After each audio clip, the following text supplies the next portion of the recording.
in. Mrs. Brand's here. Mrs. Dow will not be here this evening. Mrs. Zahn, Dr. Title, I'm here. Mrs. Iacono, Mrs. Albin, and Mr. Fatabine, and our student rep from Ward, Stephanie Teixeira. Hello. Why don't we rise for the Pledge of Allegiance? Is there a flag here? It's over that way.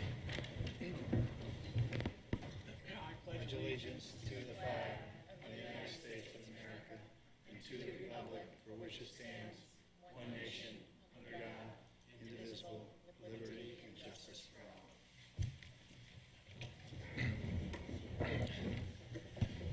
Okay, item number 2 on the agenda is approval of minutes. Recommended motion that the Board of Education approve the minutes of the special meeting of March 29th, 2011, and the regular meeting of April 12th, 2011. Do I have a motion? Mr. Chairman, can we separate them, please? You want to separate them? Okay, so let's do the first one. Motion that the Board of Education approve the minutes of the special meeting of March 29th, 2011. Mrs. Iacono, seconded by Mrs. Zahn. Any discussion? Yes, Mrs. Brand. I'd like to add and have a, if you look at number 1 and number 2, between number 2 and the next sentence, I wanted to add a statement that I made during the meeting in public session, and I'd like to have it included in the minutes. It will read, I will be voting against and not staying for this executive session because I believe it is an FOI violation. And I called Tom Hennick at the FOI Commission, and he agrees with me. And that is the reason I will not be staying. Okay, so we have a motion to add that. Is there any discussion on that motion? The only thing I would say is that we can vote on it. I think it's improper for Mrs. Brand to represent that someone from the FOI told her that it was improper. So I won't support that. Anybody? Is there a second for the motion, actually? Mr. Liu, you seconding that? No, I'd like to make a friendly amendment that was also the reason why I Okay.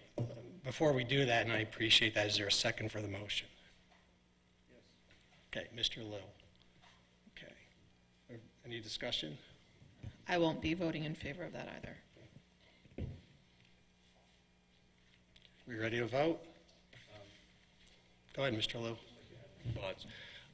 This is again another moment where something that actually happened just refuses to be put into the minutes by certain board members, and I just don't understand it. If it's really what happened, no one's saying that it didn't happen, why wouldn't it be included in the minutes? The reason why we won't put something like that, or I won't vote to put something like that in the minutes, is because, quite frankly, it's a self-serving statement. I don't know if Mr. Hennick told Mrs. Brand that. You know, I, for one, don't believe that that, in fact, is true, that it was illegal. And so that's the reason why I think it's inappropriate. Yes. Whether you think it's self-serving or not, the fact was that's what she did. Whether or not you agree, disagree, think she was making it up or not, it happened. So why shouldn't that be counted in the minutes? Because it is a statement that no one can verify. The fact that Mr. Hennick told her that it violated the law. I don't know if he said that, so it's improper. Anybody else? Mrs. Albin? Excuse me? Go ahead, Mrs. Albin. Go ahead, Mrs. Brand. I think one of our code of ethics is that we don't question the intent of another board member. My intent is to have an accurate record. Whether board members agree or not, please, they have every right to vote it down or up as they see appropriate. I did make the statement. I did want to include it in the record, and they can vote it up or down, but I don't think it's appropriate to question my intentions. It's fine. Are we ready to vote? Or Mrs. Iacono? I just want to state for the record that I wasn't present in the room when that happened. If you noticed in the minutes, I arrived at 7:12, so that's why I'm not voting in favor of it. Yes, Mrs. Albin. My concern is that this is new territory for this or past boards.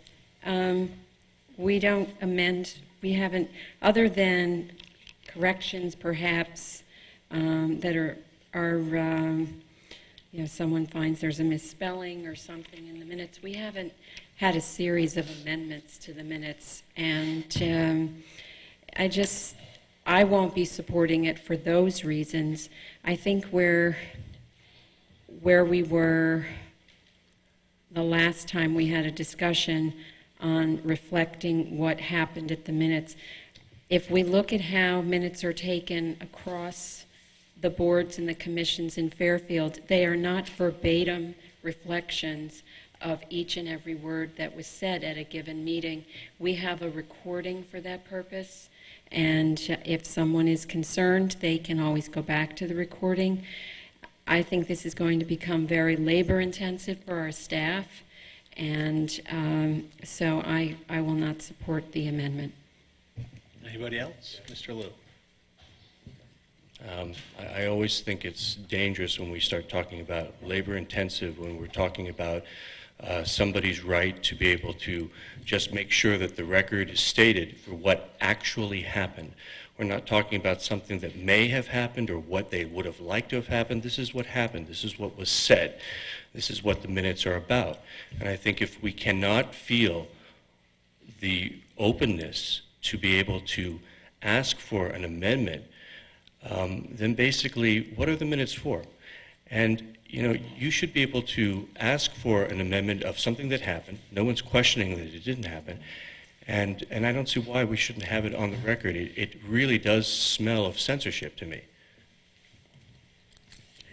Anybody else? Okay, we ready to vote? Okay, all in favor? The amendment, the motion. So, Mr. Fadabine, Mr. Liu, and Mrs. Brand, all against?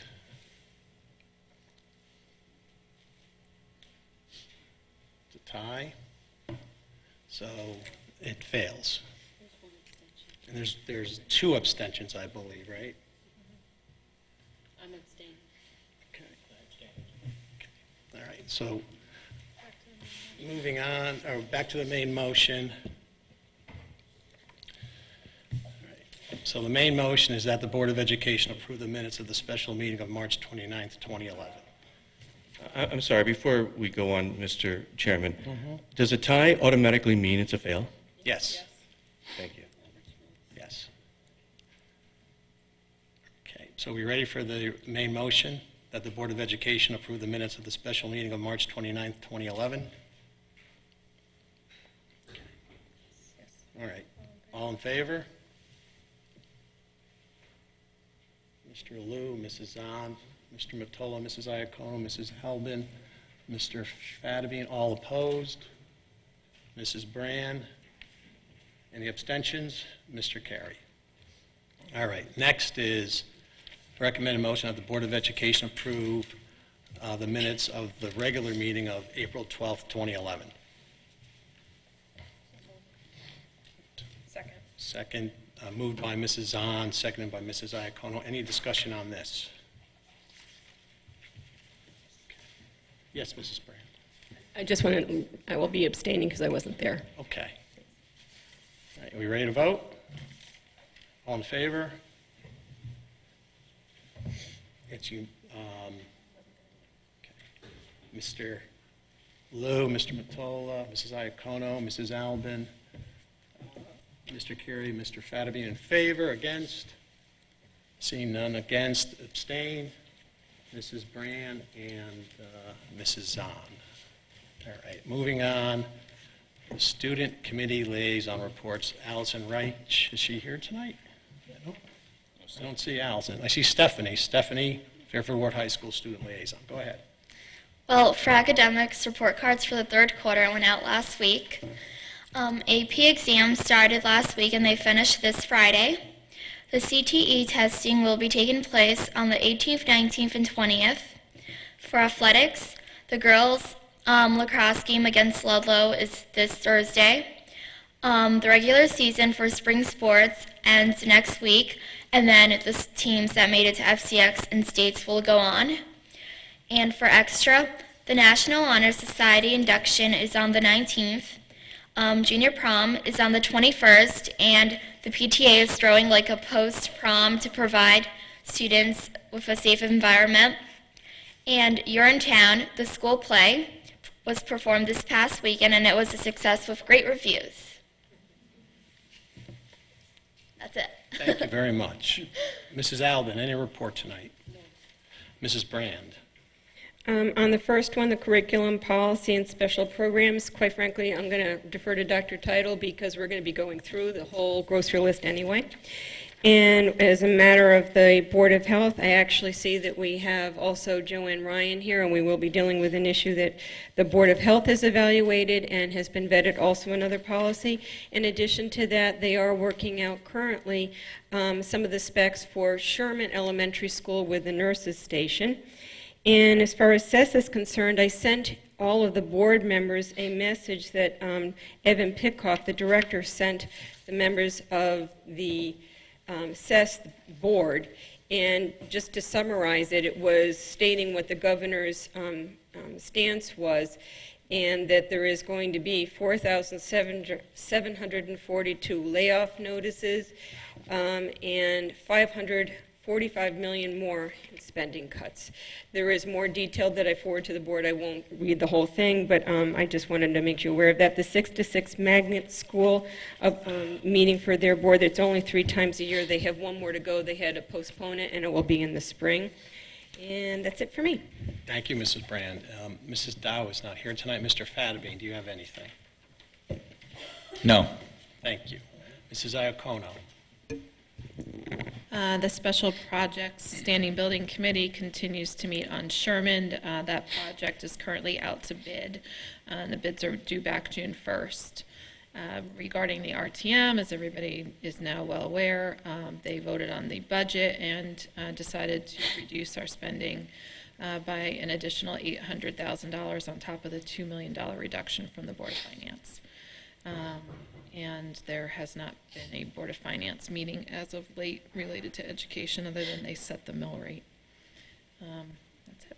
Thank you. Let me just jump in on a couple. Go ahead. On the Board of Finance front, just because the quarterly review meeting was held in between these last 2 meetings, and Bonnie went to it, and it was the first time they had seen the board's quarterly financial report, and the reviews were very positive. Not as positive as reviews for You're in Town, but still positive. Thank you, Dr. Title. You all set, Mrs. Iacono? Yes. All right. Mr. Carey, anything? The Facility Subcommittee has not met since our last meeting, as the body of our work is before the board this evening. And I was unable to attend the last PTA Council meeting last week. However, I will get a copy of the report to Bev Silvino Friday-Backus. Thank you, Mr. Carey. Mr. Liu? No report. Thank you. I don't have a report tonight. Mrs. Zahn? Just quickly, the High School Scholarship Foundation was going to hold their annual fundraiser in the coming spring. That's not happening, unfortunately. Always looking for donations. There will be an evening to honor excellence along with this art show that they were going to do in the fall, so please look for that. And also, their letters go out to the parents for graduating 8th graders and seniors for donations to the High School Scholarship Foundation. So again, anybody can donate for any reason. We appreciate it. Thank you. Thank you, Mrs. Zahn. Superintendent's report. I just want to fill in the blanks on a couple things. Most of my items are on the agenda. The Finance Subcommittee meets Thursday at 5. I just want to point that out. That will be in the main boardroom, and that's where I'll be the first look at the recommended budget adjustments for next year. And then next Monday, do you want to mention that? Yeah, the board is having a special meeting next Monday, the full board, 7:30 at the central office, and I know you emailed me the proposed agenda. I didn't look at it yet, but the item of discussion is going to be the budget and reductions. We felt it was, or at least I felt, and talked to other board members through email, and we thought it was important that we address this quickly after the subcommittee gets a chance to look at it. So that's what's going to happen. And I thank board members for getting back to me quickly about that. So that's it? Okay, so now on item number 6, old business. Mr. Mottola, question? Yes. Through you to Dr. Title, please. Mhm. Is it the expectation that the subcommittee is going to be making a recommendation? I just want to understand. Will Thursdays? I don't know. I'm new to this process, so. Mrs. Iacone, you want to? That is the expectation. You know, we'll do as we have in the past. We will review Dr. Title's recommendations, and then we'll come forward with a recommendation to the board. And if we need to defer from that, we'll have that discussion that evening. And I think, Mrs. Brand and other board members, the intent is to get those recommendations to all board members Thursday. We'll all have copies of that. If we're not at the meeting, we'll get it emailed. The public will be able to get that document or documents, whatever it may be. And then we'll have 3 days to digest it and consider it on Monday, and possibly with voting on those maybe Monday, but I don't think so, the following board meeting, which is May, 24th, I think it is. So that's the game plan. Yes, Mrs. Zahn. Yes, just quickly, and thank you for setting up this meeting, and while I do think it is important, as I emailed to you, I will be out of town, so unfortunately I will not be able to make that meeting. One more question, John? I'm Yes, sorry. Mrs. Brand. I guess what I'm wondering, I mean, I can appreciate why I won't have, because I'm not a member of that subcommittee, but will the subcommittee be getting the information before that very afternoon? No. No, Go ahead. I can help address this since Everyone's getting it the same I've time. chaired this in the past and Dr. Title wasn't there. We never got it in advance before. That was the meeting that we always were presented with the superintendent's recommendations. It's why we're having 2 meetings. No, we're having 2. We'll go through them, we'll hear them, whatever, and we're not taking public comment that evening. We'll hear public comment on the following Monday, so that gives everybody an opportunity to digest.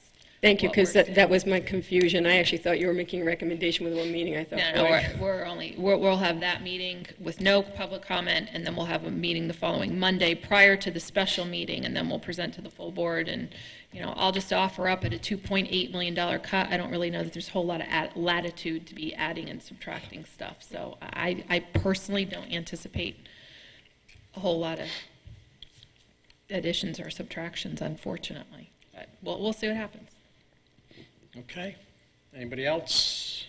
All right, moving along. Old business, item A, approval of physical education curriculum grades K through 5. Recommended motion that the Board of Education approve the physical education curriculum grades K through 5. Mrs. Zahn, seconded by Mrs. Brand. Any discussion on this? We had the presentation, was it 2 weeks ago, 3 weeks ago? Mrs. Brand, go ahead. enthusiastic support and recommend it. Thank you. Thank you. Okay, are we ready to vote? Any public comment on this? Seeing none, all in favor? Opposed? There's no one opposed, it's unanimous. I think it's unanimous. Everyone voted for it, looks like it. Thank you. Item Thanks to D. Mr. Abraham. Item B, approval of long-range facilities plan. Recommended motion that the Board of Education approve the long-range facilities plan. Can I have a motion? Mrs. Iacono, seconded by Mrs. Brand. Let me just turn this over to Dr. Title for a moment. Go ahead, Dr. Title. Okay, on Mr. Cohen, I'm not sure where the best place is for him, but maybe you probably just work from the podium if there's questions on this. In the continuing saga of the facilities plan, we tried to follow the directives from the last meeting, which was about a month. It wasn't the last meeting. We reviewed this in March and updated it based on the discussion that the board had requested. I believe that we've done that. The changes, I think, are best viewed on the page 17 summary page. And Tom, just jump up and down if I miss something. But the instructions basically were to update the 2011-12 column with the recognizing the items that the RTM had acted on. If they had deferred on a project or declined it, we moved it to the next year. So, for example, the Dwight boiler was moved over a year, and there was a 5% construction inflation adjustment to the number that went to the RTM. If you remember, the board approved that, as an example, at $315,000. That was later reduced to $280,000. TFC approved it, Board of Selectmen approved it, Board of Finance approved it, RTM did not. So we took the 280 as the number and inflation adjusted it. So any project that was deferred upon or was not acted upon favorably, we moved to the next year because it's still an item we want to consider. Those that were either approved or are still pending still remain in that 11-12 column. Also, some of the projects were moved completely off the chart.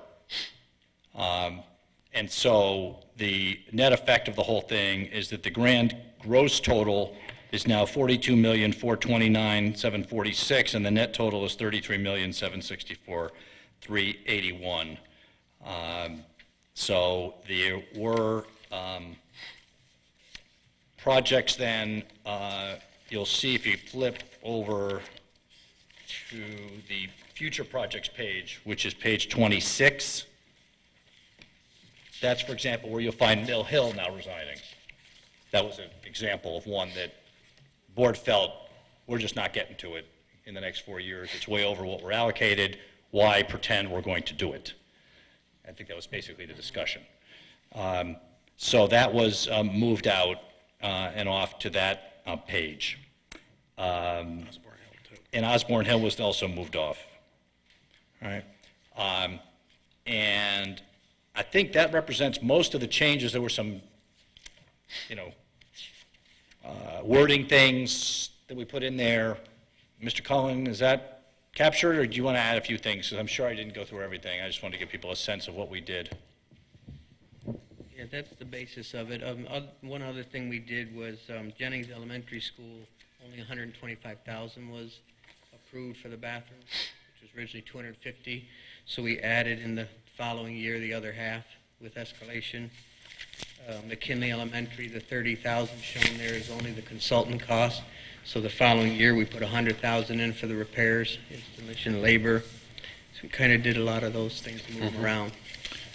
Dr. Title mentioned the future page. On that future page 26, we added at the bottom of that page all the oil tanks that are at the schools. They're eventually going to need to be dug up and replaced. So we put in all 13 schools at $1 million. So those are some of the things we put down. One of the reasons we put it off to this meeting is that we thought that the RTM would have acted on all of our requests for 11-12 by now. That was the schedule. But as you might have seen, I don't blame them for doing it. It was the same night as the big budget. And so we still have 2 projects pending before the RTM, and they're scheduled for the May 23rd RTM meeting. And that is the Holland Hill oil tank issue and the Tomlinson facade project. So we're still carrying those in 11-12. Correct. But like everything else, we'll just keep a scorecard, and as things get approved or unapproved, we'll update it. This is going to be a moving target. So that's why those are still there, even though there hasn't been any action. Okay. Mr. Carey, I see your hand up first. So just to frame this, once again, as we keep coming back to it, but sometimes when you see something so many times, you forget the background. And this is a step in the evolution that we're trying to achieve here. And so after working on this for many months in subcommittee, we've been allocated, well, now it's less than $27 million based on what we've looked for this year, but roughly $26 million left. What this solves is replacement of portables that are aging to attrition. It's an attempt at addressing the high school overcrowding that's coming down the pike past the middle school overcrowding. It's moving up the system. And it's not the be-all, end-all that we'd hope for. We don't think the town has the economic wherewithal for the be-all, end-all that we'd hope for. For us to continue this process beyond, and I think this is a very good plan. It gets us much closer to where we've been allocated in the capital plan. We might have a few things fall off in year 4, or maybe we won't. But what I think that we want to keep in mind was, I know we talk about having a bigger plan and adding in redrawing lines and all the other pieces that we're looking for. We're still in the process of needing to collect some more information for that. And part of what we've talked about previously is having a community conversation where we look at getting that one major piece of information that we're still looking for, I think, which is how we can use the space that we have and reconfigure it to get the best bang for our buck. So, you know, part of what I've been thinking about as I've been watching this process unfold is that there might be a good opportunity for this board come next August or September, when the town has its next capital planning summit at the Board of Finance. Usually all the bodies are there, the RTM members are there, the Board of Selectmen is there, the Board of Finance is there. That might be a place for us to ask to kind of present our case for what the challenges are that we're facing. And does the town want to do what we've talked about in the past, which is look at this architecturally from a master facilities plan by bringing in professionals, which is a 6-figure investment. And if we were to make this investment, will there be the adequate follow-up? Again, you know, we're going to be 500 seats short at the high school level. We're going to be 900. We are currently, before we look at any growth, 900 seats short at the elementary level in terms of delivering the program. So a key piece of information that this board will need is how we can get the most bang for our buck out of our existing facilities, and how we can configure things in a way to minimize costs based on the economic environment. So I think part of what we might want to do, and what I'd hope this board would ask our subcommittee to do moving forward, is to go back and come up with that presentation. We'll have plenty of time between now and August to do that, and see if we can get buy-in to gather that kind of third leg of the stool, as it were, where we kind of know how many kids we have now. We've got a plan for our enrollment projections. We had enrollment projections come in, and we had a good discussion about that in a previous meeting recently. The other piece is getting a better picture of how much space we have. We've had a good capacity report, but now that we know what the bigger problem is, we really need to know what we can do with those spaces, and we're going to need some professional help with that. So is the town willing to make that investment with us in partnership? Can we bring the TFC into that process and collaborate? Those are the things I think we want to look to. I don't look at this as a be-all, end-all, but as a step in the evolution. So I'm hoping that, like myself, my fellow board members will support this plan this evening with the idea that we're going to continue the process, and the next step is to engage the town. Mrs. Brand. I apologize if I chuckled. It's just that when you said we'll need professional help, I had another thing in mind when we were looking at this. Yeah, there were a couple of things I wanted to ask about, because it looks, basically we dropped one whole project to try and fit everything in, and you actually did, I think, what we asked you to do. I did have a couple of things. When I was looking at Mill Hill, Mr. Carey mentioned the portables. We have one portable that's a 2,000 at Mill Hill, and I know we're going to have increased enrollment on that site. So is there a plan of how we're going to address that need in the future?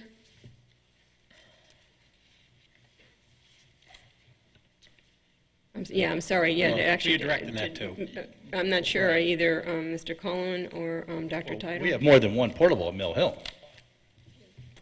You do, but you're using all of them, and the enrollment goes up, not down. That's why I'm wondering. Right. Clearly, it's going to leave a hole.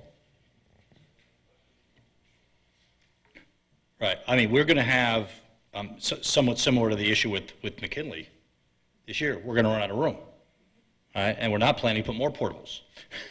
Well, and actually, I was even thinking at the vintage of the portables at Riverfield, trying to even look at it and say, are we going to be moving them to be able to fill in the hole until we get to them? And that may be part of what you're thinking, is just that also has an expense, unfortunately. So I didn't even know if that was even possible. Yeah, Well, we did well, not Tom. figure in replacing old portables if they weren't going to be replaced in the renovation that keeps getting kicked out. That's not been figured in here yet. The other You know, thing is it's a that, moving target, and the projects yep. move ahead, so they keep getting pushed out. We like Mill Hill got pushed off of the 4-year plan. Will the Mill Hill portables that are 2000 and 2001 vintage last into 2016, 17, 18? The other thing is, quite frankly, by the time the Riverfield project completes, I mean, the way the process works here, it's going to be several years before we could do anything with those portables, even if we wanted to. So, yeah. It's just in condition. Right. I think that in the schools where the enrollment continues to go up, we're just going to keep getting squeezed. And that's, Yeah, and I can tell you the portables at Riverfield have already been moved once, Right. and the contractors that build these highly recommend you don't move them more than once. Mrs. Brand, you done on that point? Yes. Okay. Mr. Carey? Just, and not that I'm suggesting that we continue to perpetuate portables, I think you know how I feel about that, but to Mrs. Brand's point, which is a good one, if we end up doing Holland Hill on schedule, there are 2 relatively new portables there that might be a place that the district might be able to pull a portable to backfill until, unfortunately, we can afford to fix all our problems. Yes, Mrs. Brand, anything else? Go ahead. My other question was, and please, I just want to actually vet what we're doing here now, so when we move things out, that we don't have these questions coming back to bite us. One of the things, and it goes back again to the high school, if we're going to move and have requesting high school space, I think we need to take a look at several things. I do think we have to investigate whether or not redistricting would solve the problem. I know we've had discussions, and I did bring it up at subcommittee, but I think we have to do diligence if we're going to have a building request. In addition to that, we had to have a variance for Fairfield Woods because of the size of the building relative to the size of the lot take place. And I don't know, and I don't know the answer to this, whether or not we know at this point in time what the square footage is of Fairfield Ludlow High School versus the square footage of Fairfield Ward High School, and what that square footage is relative also to their sites. And the reason is it might help us. Again, I want to at least think about these things now, and I apologize, quite frankly, it came as a side discussion when someone was talking about postage stamp houses, that it occurred to me that we might run into. I don't want to make a commitment here and later on down the road find out that we've pursued it, we asked it, and they said, sorry, you can't do it. Meaning in addition to Fairfield Ludlow because of that. Yeah, we have looked at that, and it's interesting because the Ludlow High School campus includes Roger Ludlow Middle School. It's all one piece of parcel, and with both schools on it. But we have looked at how much building is covering the property. It's really a local issue in zoning ordinances, and even if we do go a little bit over, we can apply for a variance or an exemption if we have to. But we've looked at both sites, Ward High School and Ludlow High School.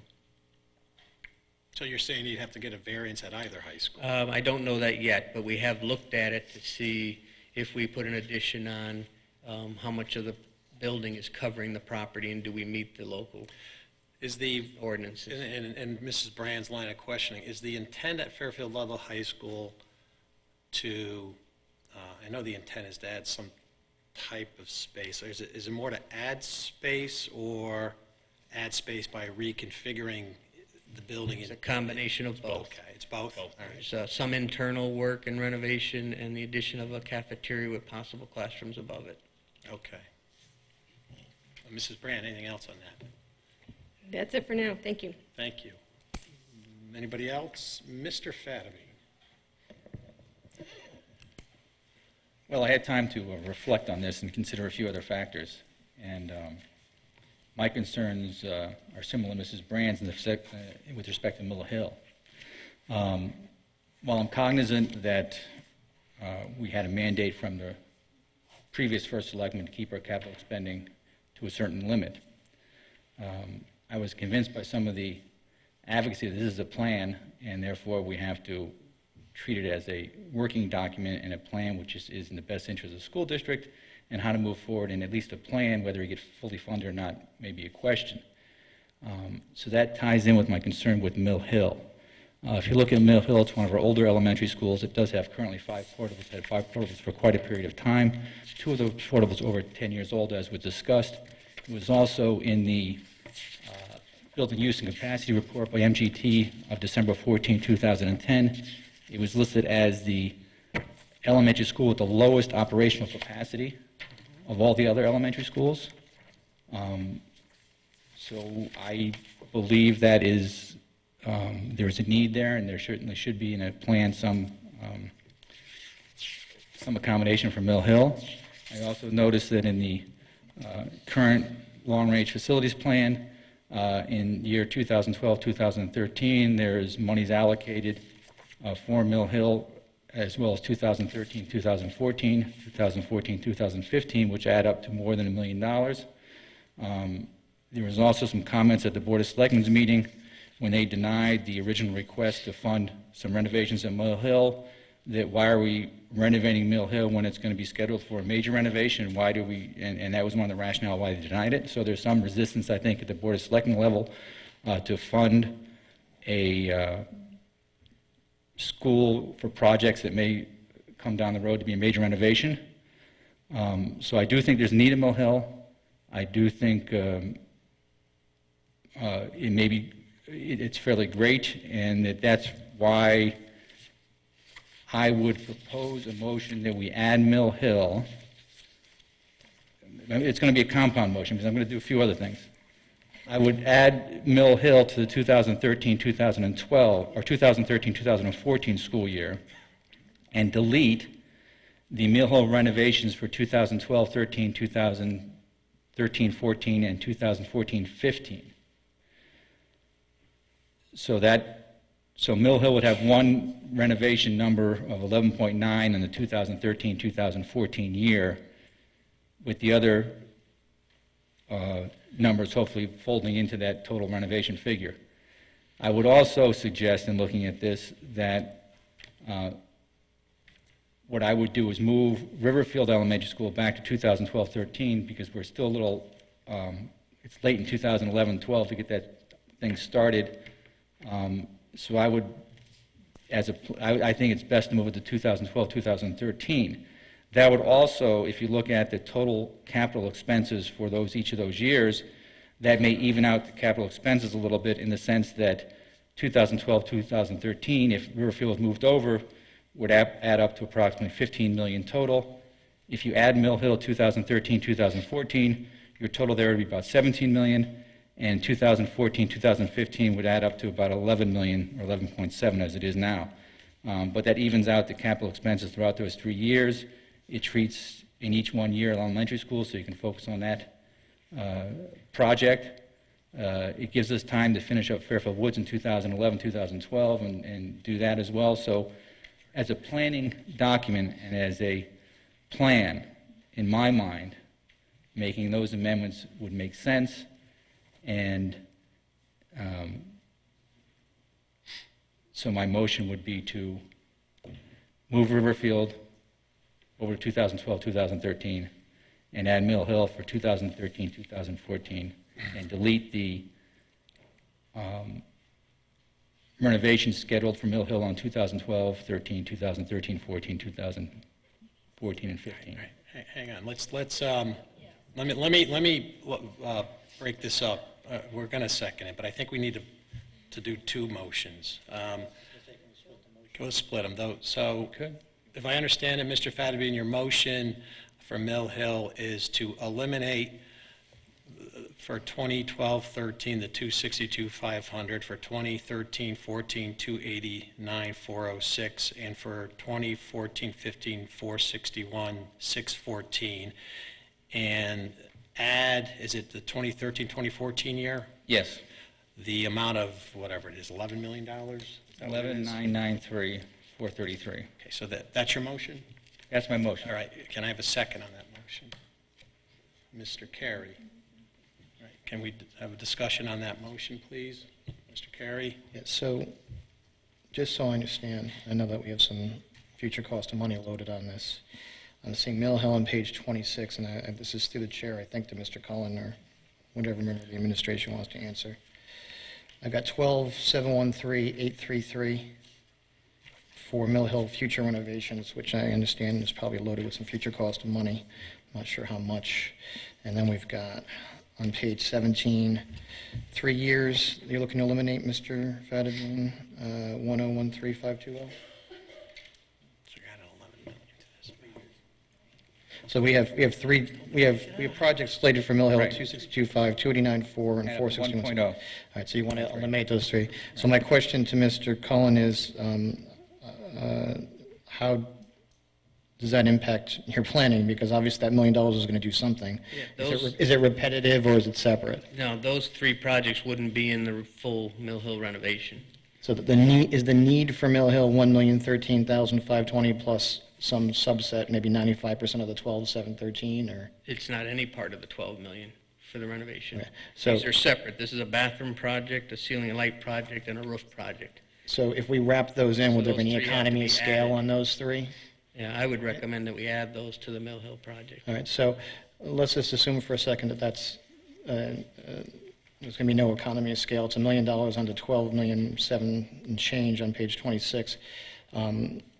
If we were to bring that forward a couple of years, can we assume that 12,713,000 is 95 cents on the dollar, or are we going to need to book that for the full 100% of the 12,713,000? No, it would go down for the escalation cost, but we would add the 3 projects that Mr. Fadiman wants to remove. So could we safely assume 95%, or is there a number that you'd be comfortable with that we wouldn't be short in the I project? probably would want to work it out so Okay. you had the right number. Because we escalate them depending on how many years out they go. I don't object to potentially putting Mill Hill like in 14, 15 to show that it's needed, but I don't think we're going to get it. I would, on the second motion, not be comfortable moving Riverfield back any further. I think that we have to move forward on that. So I'd be willing to consider that as long as the dollar amount is something that we're not shorting Mr. Cullen on what his need is on the dollar amount. I want that to come from the administration, and I'd consider voting for putting that back on the project, but on the plan. But I think that Riverfield needs to stay where it is. Thank you. Mr. Cullen, what was the Mill Hill project cost if we were going to add it in this 4 years? I forgot off the top of my head. What was the Mill Hill cost if we what? The full renovation that we pushed back off this 4-year period. I have it in front of me. If What that is helps it? you. 12 million. 12,519,060. All right. But- Okay. Take it off page 26, 12,713,833. All right. Okay, Mrs. Iacono. I appreciate the effort here, but I will not support this motion. We simply cannot afford it. That was the whole premise of my putting forth these things and moving projects off the page. We just saw one of the largest cuts to our operating budget in ages. We've seen capital projects go down time and time again. And the town doesn't have the stomach for it. They're clearly telling us they can't afford it, and I won't support it because I think it's going to bring down other projects that we desperately need. I absolutely agree that we need a Mill Hill. We just can't do everything at once. That's the message. We cannot afford this, and I won't support it. Anybody else on this amendment?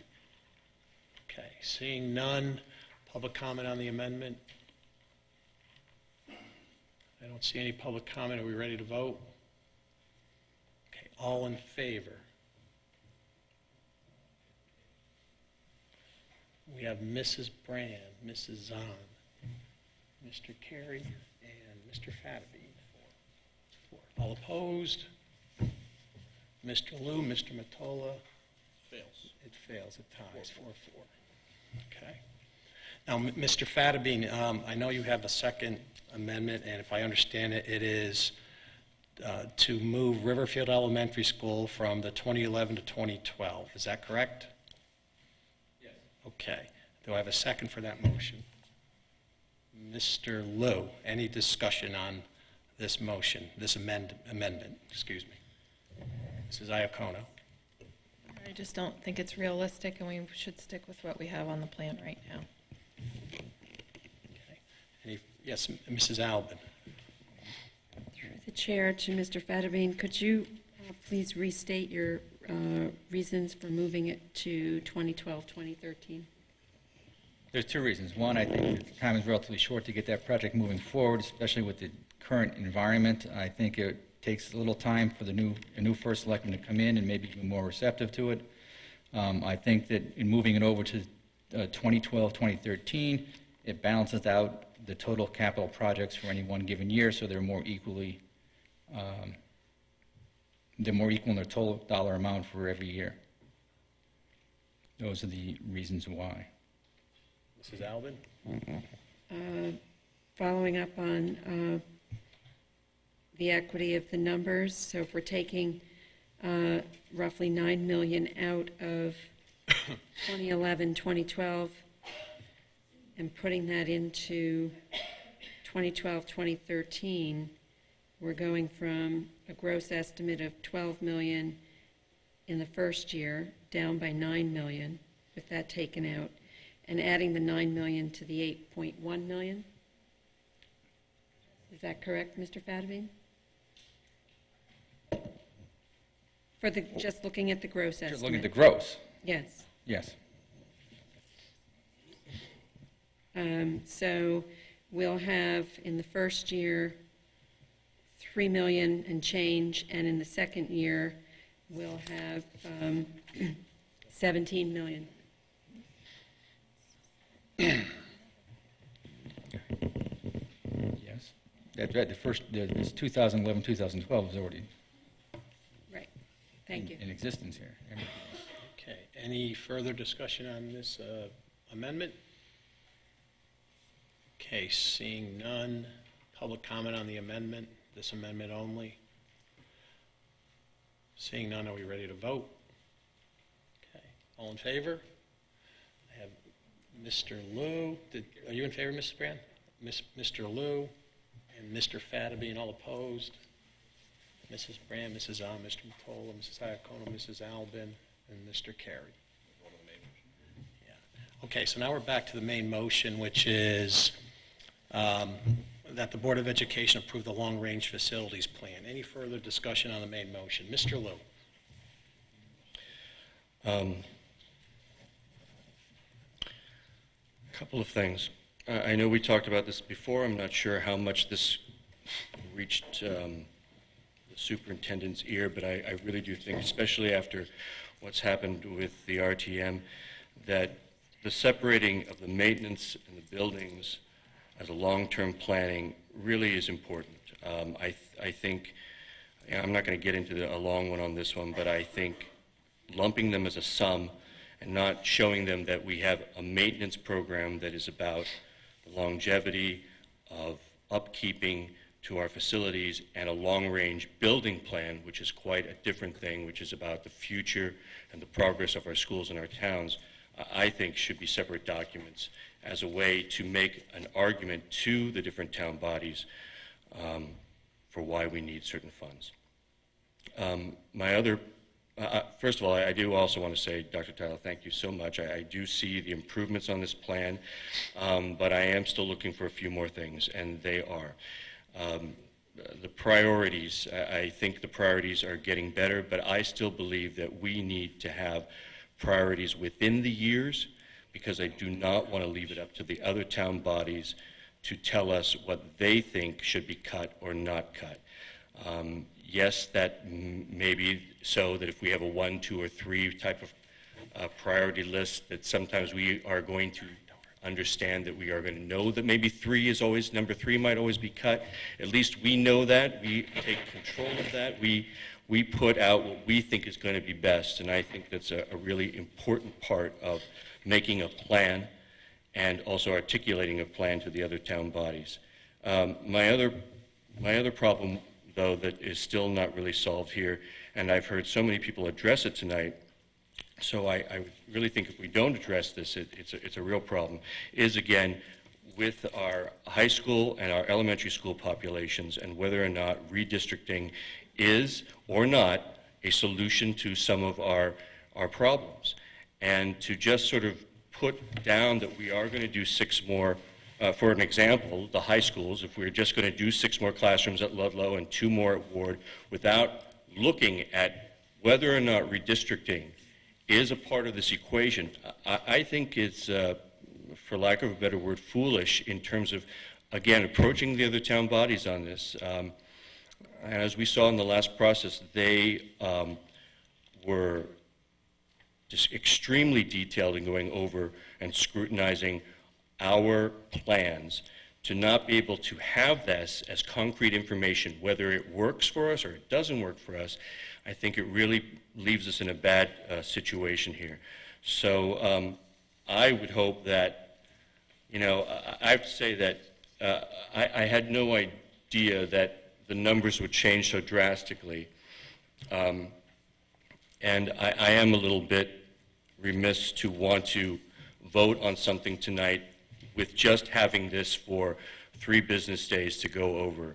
I know it's just going to be the unpopular thing, but my feeling is, 1, we should have more time to look at this because of the scrutiny, again, that this town is giving us, and to just vote this through after just a couple of days without really being able to do the investigating on this that I would like to do, the more homework that I would like to do, to be able to see some documentation of where we're going with our populations in regards to our elementary schools and our high schools. As part of this plan, I would like to propose a motion that we postpone this vote until the next full meeting of the Board of Education on Tuesday, May 24th, 2011, where I hope we can get some of that information and do our due diligence of homework. I have a second. Is there a second on that motion to postpone? Mrs. Brand, any discussion on the motion to postpone? Yes, Mrs. Brand. Part of it is, quite frankly, to try and maybe clean up some of the issues I see in 2012, 2013. As I was flipping through to try and look at it, we have boilers at Dwight Elementary in 2012, 2013 at $294,000. And in that same time, we're asking for ceiling lights. And I don't know that I can equate those. I mean, I looked at part of that has a boiler, part of it has a bathroom, another roof, and ceiling lights. We went through the ceiling lights, but that location I know also needs new bathrooms. It needs roof repair, and we're looking at a renovation further down the road. And we either get it clean here or we get caught later. And I just don't want to see us go the following year, put this proposal, and have the same thing happen that happened here. We had a playground, we had a bathroom, but we didn't have boilers. So I want to make sure that we're the ones who are weighing in on this and making sure that we have emphasized what we think is most important, as opposed to having the others, because it's Mr. Cullen and his team that actually have looked and evaluated it. But when it comes before a town body, they're putting the ceiling lights in the same place that they're putting the boilers. And I'm uncomfortable with doing that without us recognizing that there is a priority in that. So I actually would like to see this brought back just to do that, just that. I don't want us to lose out. All right. Mr. Carey, you have anything on this? A couple things I heard I want to comment on. I'm going to support moving forward tonight. As I mentioned earlier, in terms of priorities and emphasis, this is bare minimum. What we're doing is we're placing attrition and dealing with overcrowding we already know about. In terms, again, of priorities, and as I understand it, through all the meetings I've sat through, especially in the Board of Finance, and through the capital planning process that they're still developing in this town, the First Selectman and the Board of Finance have been quite courteous in that they've indicated that they're putting aside a block of money for the Board of Ed. And their expectations is that our spending stays within the limits that they've given for us. So I don't think that we want to start dissecting this any further than we have. I think we want to understand that as it stands right this moment, until we make a better case, our money runs out at $27 million. $19 million plus $2 a year for non-recurring. And how we cobble that together, I think, is debatable, but, and what we want to individually, as a board, what we want to have emphasis on is obviously worth discussion as well. In terms of the high school redistricting question, I'm surprised that we need more discussion on this. I'd be happy to have it, and we can continue to have it. But we're going to have 500 more students than we have noted seats for right now in the district. We know 400 are going to be at Odo and 100 are going to be at Ward. We looked pretty hard at different ways we could divine 150 kids out of one building and into another. The bottom line is, though, we're still going to need to accommodate those kids at either school, and we want to try to do that cost effectively. I think this plan does that. I'm willing to continue to have that discussion after we pass this plan. Like I said, I think this is an evolution, but our 900-seat programmatic deficit at the elementary level, our 500-seat deficit that's going to be up and coming at the high school level, are things that we're going to need additional help with, I think, for us to be able to talk about things like redistricting. We know what our capacities are now, and the news isn't good. We can't impact this problem at the elementary level with redistricting. We had the discussion about whether or not we were going to try to impact it at the high school level when we talked about the last redistricting. So, I don't see there being a big change in the information that we've been looking at for the last 18 months, and I would recommend that the members move forward with this evening. Thank you. Okay, so we have on the table a motion to postpone. On that, Mr. Liu? I'd just like to respond to that last thing. As another member of that facilities committee, there were a lot of ideas and opinions, but we never came to any conclusion about a redistricting for the high schools and how that would affect population. Yes, all of us had our opinions, strong ones, but we never came down to figuring out. I never saw any financial plans. I never saw any theories of how we could look at a redistricting plan and how that would help the district or maybe not help the district. This reminds me very much of the middle school feeder plan problem, where, again, the only way I personally can make a decision on something is to be able to see the documentation, show the plans, show the money, show what it would cost to build or not build in the different areas, and then be able to make an educated decision based on that, not just based on what an opinion is. So I think it's very important that we have that, and I think it has to be part of a long-range plan because, again, we are trying to look towards the future, not wait till it gets to the present. And I think to not have that as part of even 5 years down the road, knowing what we have now as the population going into high school next, again, I think we will get clobbered at the town level and all the boards. Okay, so any further discussion on this motion to postpone? All right, any public comment on the motion to postpone? Just the motion to postpone, nothing else. Yes, come on up, right here.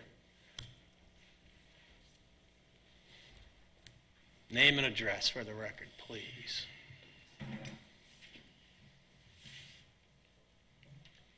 Doreen Herron, 53 Forest Avenue. I ask that we do not postpone. For one, the priority within year, the board already discussed it and voted on it, and it failed. So I don't think we need to revisit that because it was already voted upon. In terms of redistricting, I think we have all the information that we need right now. It's always been a working document, and I ask to please not postpone it. Thank you. Any other public comment on the motion to postpone? Okay, seeing none, are we ready to vote? Okay, all in favor? Mr. Liu, Mrs. Brand? Okay, all opposed? Mrs. Zahn, Mr. Mottola, Mrs. Iacono, Mrs. Albin, Mr. Carey, Mr. Fataby. All right, so now we are at the main motion, which is a recommended motion that the Board of Education approve the long-range facilities plan. Any further discussion on this from the board? Seeing none, any public comment on this? Come on up.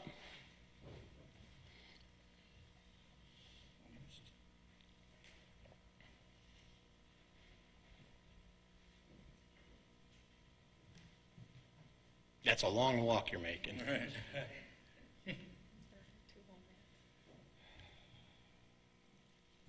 Catherine Engel, 1043 Mill Hill Terrace. I would ask you to please consider redistricting, particularly for the elementary school students. As a Mill Hill parent, the school is bursting at the seams. There's no place for music. We're probably going to lose an art classroom next year. I don't want to spend more money that we don't have either, but we do need to solve a problem. Thank you. Any other public comment on the motion? Seeing none, are we ready to vote? Okay. All right, all in favor? I see Mr. Fattabine, Mr. Carey, Mrs. Albin, Mrs. Iacona, Mr. Mottola, Mrs. Zahn, all opposed. Mrs. Brand, Mr. Liu. Okay, the motion passes 6-2. Okay. Thank you. Thank you. Moving on to item C, approval of policy. Recommended motion that the Board of Education approve policy 5514, administration of medication in the schools. That's enclosure number 4. Can I have a motion? Mrs. Brand, seconded by Mrs. Zahn. Any discussion on this? Yes, Mrs. Brand. Again, enthusiastically recommend that this go through. It has been gone through the Board of Health. It's gone through subcommittee. Thank you, Mrs. Brand. Any further discussion on this matter? Okay, seeing none. Public comment on item C. Seeing none, are we ready to vote as a board? Looks like we are. All in favor? It's unanimous, everyone who's here. Okay, thank you. Next is approval of policy. Recommended motion that the Board of Education approve policy 5124, transfers within Fairfield, enclosure number 5. Can I have a motion, please? Mrs. Iacona, seconded by Mr. Carey. Any discussion on this one? Yes, Mr. Fattabine. In your packet, you received enclosure 5, Yes. which has the current amendments underlined. I have a clarification amendment I believe we discussed in committee, is that right? To modify the language slightly in an effort to make it a little clearer and more understandable in I guess, my opinion and when we discussed it at committee. Was that So- generally agreed upon by the committee, or? I believe so. Okay. Yeah, since there are only 2 of us, yep. It was fine. Where is it? And I know So- Dr. Title agreed as well in I- answer It to was your an question. improvement. Where is You it? have it? I have it. Go ahead. I'll read it. If you look at the third sentence of the second paragraph, 1, 2, 3, yep. start with a student may be granted a change in attendance area without demonstrable need. Next paragraph, regularly enrolled students who have moved within Fairfield and who have started the school year may complete the school year in the previously assigned attendance area. I would propose deleting that language and adding the following language in place thereof. Irrespective of demonstrable need, a student, or I'll read that again, irrespective of demonstrable need, comma, a student may be permitted to complete the school year in their respective assigned attendance area if the student has moved within Fairfield and has started the school year. The reason for that primarily is in the first sentence of the second paragraph. It says a student may be granted a change in attendance area by the superintendent or designee if space and program are available and for a specific demonstrable need. The third paragraph, or the third sentence in that second paragraph, states a student may be granted a change in attendance area without demonstrable need. It's sort of contradictory. Right? So really what was intended, I believe, that you have the condition in the first sentence whereby if you can demonstrate demonstrable need, then you can have your change in attendance area. The other situation is that irrespective of demonstrable need, if you had a move within the attendance, within the district, and you want to stay in your attendance area, then you could, if you meet these other qualifications, that would be permitted as well. In essence, without a showing of demonstrable need. So was there sort of a clarification as to there are really two situations in which you can get a change in attendance area, one with demonstrable need and one by meeting the other criteria of moving and having started the school year. So that's it. It's basically, I think, a clarifying amendment, and hopefully it reads a little better and is more understandable. So can you just, for the record, you're making a motion to amend this policy to, I don't know if we can say that's a friendly amendment. It's a lot as a friendly amendment, but Well, it'd be a friendly amendment if the person who made the motion agrees to it and the seconder, so. is it whoever did fine that- with everyone? Then it's a friendly amendment? Okay, Absolutely. that's fine. That it's in. Then it's in. So can you just read what the language should be one more time, and then we'll vote on it? All right. You want me to read the deleted language as well? No, just tell me where just where you're going to put the new language again. Well, you'd have to delete some of the proposed new language and add additional proposed new language. So I'll read it again. On your policy amendments that were included in the packet, the third sentence of the second paragraph says a student may be granted a change in attendance area without demonstrable need, period. Regularly enrolled students who have moved within Fairfield and who have started the school year may complete the school year in their previously assigned attendance area. That language that is previously proposed would be deleted. Okay. And in place thereof would be inserted the following language. Irrespective of demonstrable need, comma, a student may be permitted to complete the school year in their previously assigned attendance area if the student has moved within Fairfield and has started the school year. Okay. Thank you. All right. So that's a friendly amendment. Any discussion, further discussion on this item? Yes, Mr. Carey. It sounds to me like we're saying the same thing, just changing semantics. I just want to make sure the administration would be kind of comfortable with this change and doesn't Yes, it's. materially change the I think intent. I think it strengthens it, frankly. Thank you. Thank you, Mr. Fadbean. All right, we ready to vote on this? Yes, Mrs. Albin. So we'll delete those two sentences, insert this new language, and continue with the words, "No transportation shall be provided" through the end of that paragraph. Is that correct? It's my understanding, Just so yes. that- Yes. Since we're not Right. looking at it in front of us in print? Yes. Thank you. Thank you. Okay. All right, public comment on this item. Is there any public comment on this item? Seeing none, is the board ready to vote? Okay, all in favor? It's unanimous. Thank you. All right, now we are on item E, approval of policy. Recommended motion that the Board of Education approve policy 3431.2, financial statements, quarterly reports, and policy 3431.2, financial statements, monthly reports, delete. Okay, I'll just jump in on this procedurally.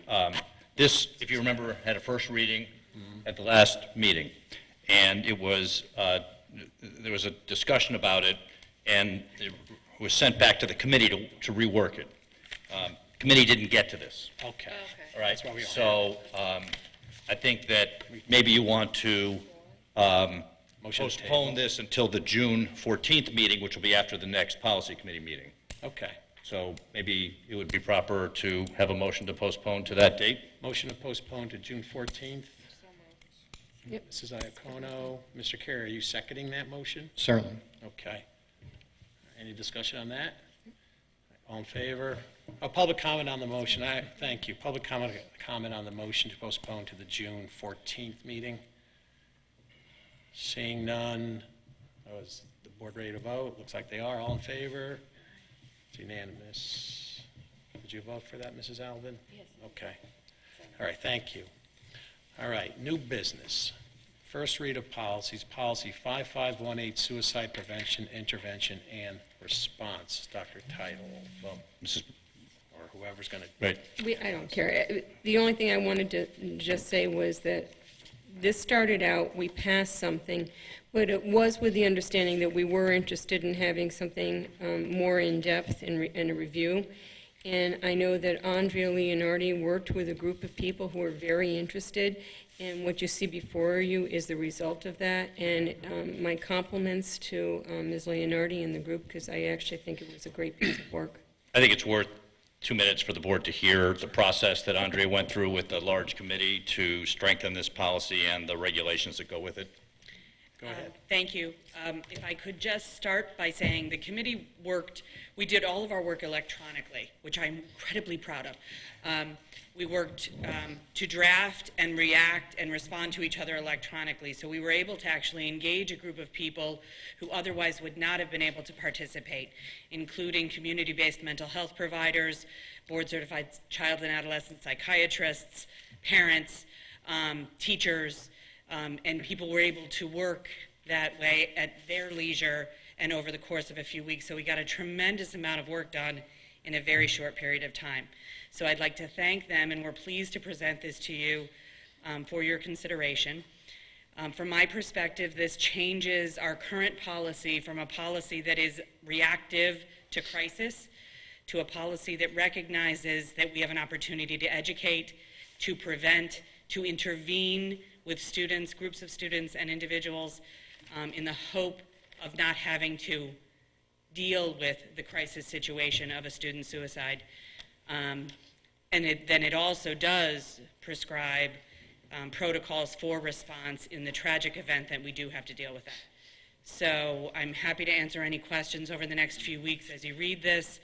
It is a change in process, and we're looking forward to the work to draft guidelines.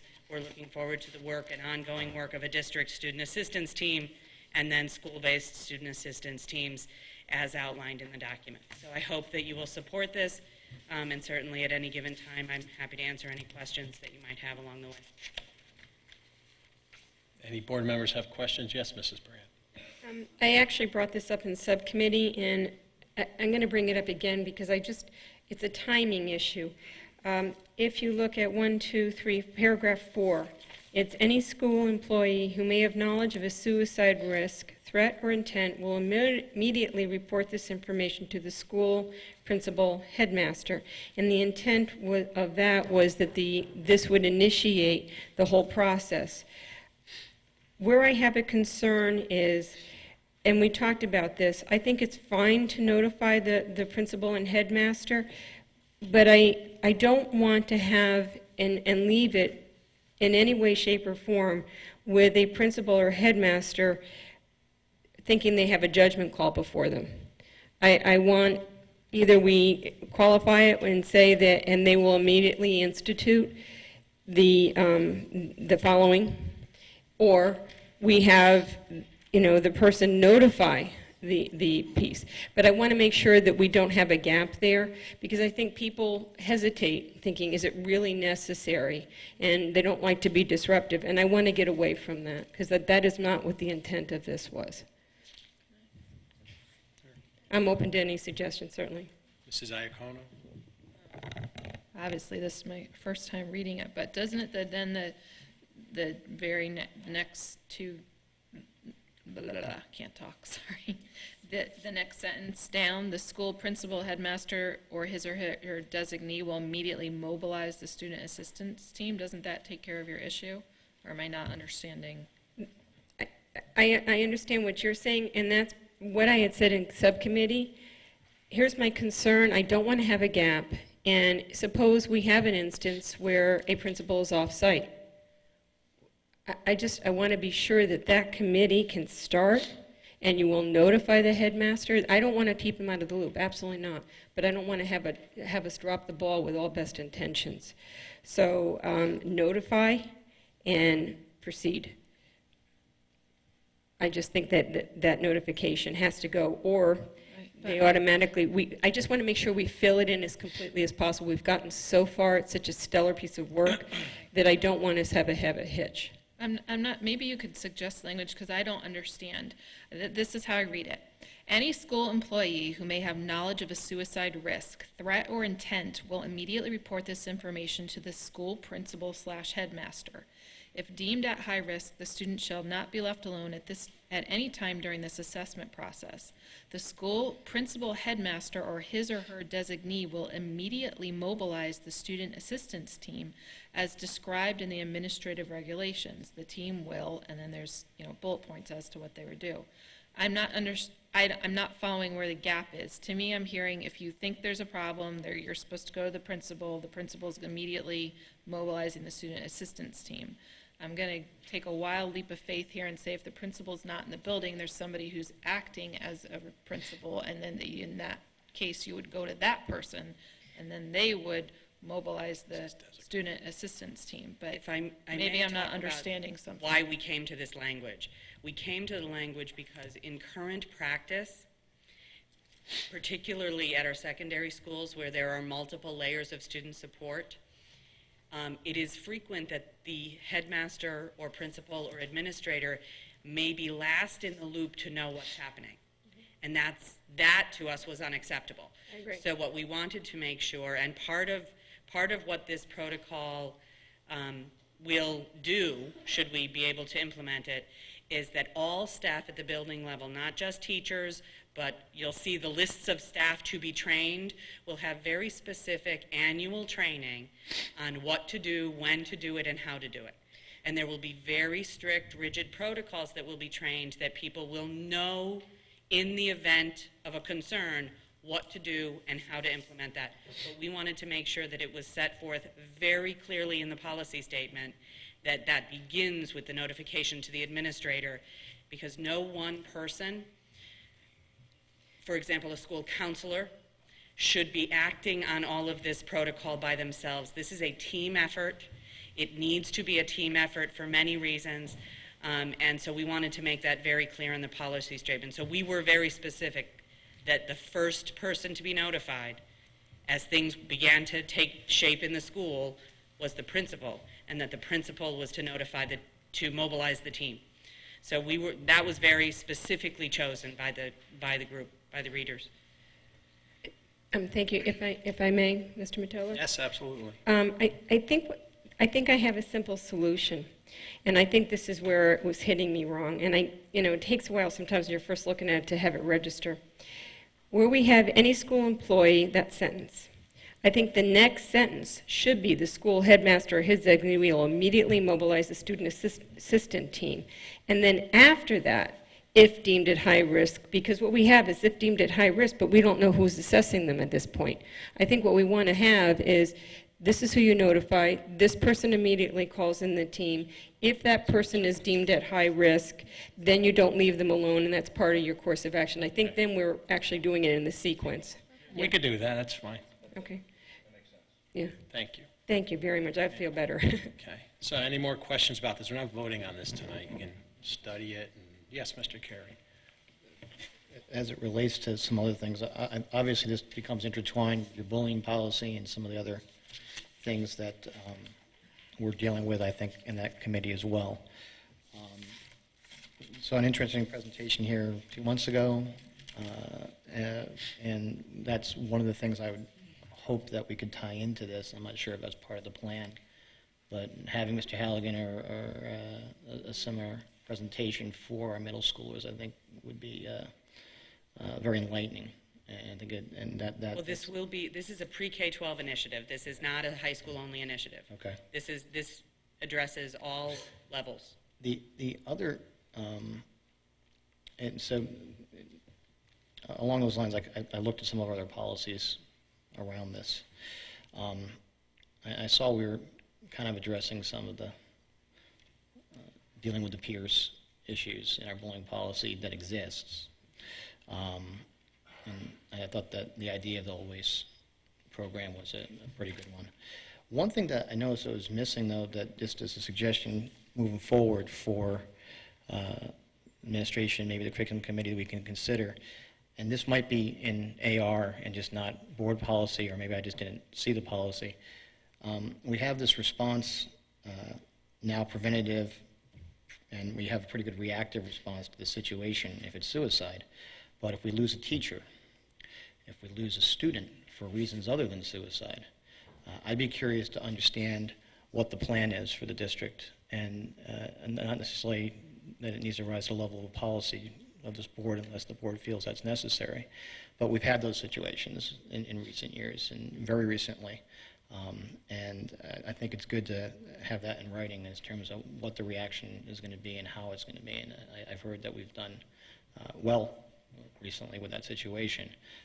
But I'd be curious to see how that kind of intertwines with all these other things. So that would be my only other thought, a little outside the box of this. if I may, again, that is contemplated in this guidelines for response, in the response section of the guidelines that will be drafted here. We'll be talking about the death of a student, not just by a completed suicide, but any death of a student, and certainly we could add protocols for the tragic death or the death of faculty, because I think there are similarities in all those protocols in terms of sharing of information and handling the response. And certainly these student assistance teams, that was the name we chose. They could be named anything, but these teams of individuals at the building, part of their training will be in crisis response. And that will include not just the crisis, the tragic death of a student by suicide, but also by any means, and then certainly faculty, a community member, a school community member, certainly will be contemplated in those guidelines. Thank you, Ms. Leonard. I think it's important that we have that laid out so that, we have kind of a uniform approach to that across the district. So. Well, and so people, when they're grieving, when everyone's grieving, they know what to do and they have something to hold on to. It's helpful. Anybody else on this matter? Okay, so we will address this at our next meeting. And the next item is policy 6200 curriculum. Right, Dr. Rosado was part of this, so he can speak to the questions. This next segment, you might remember we had a CABE policy audit. I believe it was conducted last spring, Jack, right? It was before I got here. And some of the policies were, you had to change them, and we've done those pretty much. So we're now into sort of the recommended, take a look at these policies range, and so this next clump are in that category. So Dr. Rosado, you want to just talk briefly about the curriculum change on 6200? Sure. As you all know, we have a very thorough process when it comes to evaluating and revising our curriculum. We involve teachers, we have parent focus groups, we bring it to the Board of Ed subcommittee. What this change is addressing new legislation which requires us to have a district-wide curriculum committee. The legislation is pretty broad. It doesn't specify who needs to be a part of that committee, but they do specify that we do need to have a designated district curriculum committee that's responsible for bringing curriculum forward. So in addition to the process that we have, there would be a team of people, a committee of people who we would now put together for this purpose. And that's what this language is. So do you contemplate who's going to be on that committee? Do we know yet? Yeah, well, we certainly would want teachers on it. We're looking at possibly having some parent representation on that as well, and curriculum leadership, whether it's the coordinators, the liaisons, et cetera. We also have a professional development council, which is a representative group of teachers across pre-K through 12, tapping into that group as well, because it does tie very closely with curriculum. Any questions on this? Yes, Mrs. Brown. Actually, that same suggestion came up in subcommittee as well, and in the statute it does not specify that it has to be, so we actually have a lot of latitude in the composition. Great. Thank you, Dr. Rosado. Sure. Any other questions? You can stay. Right. Nothing more on this. This will be a voting item at our next regular meeting. So next is policy number 6221, family life and sex education.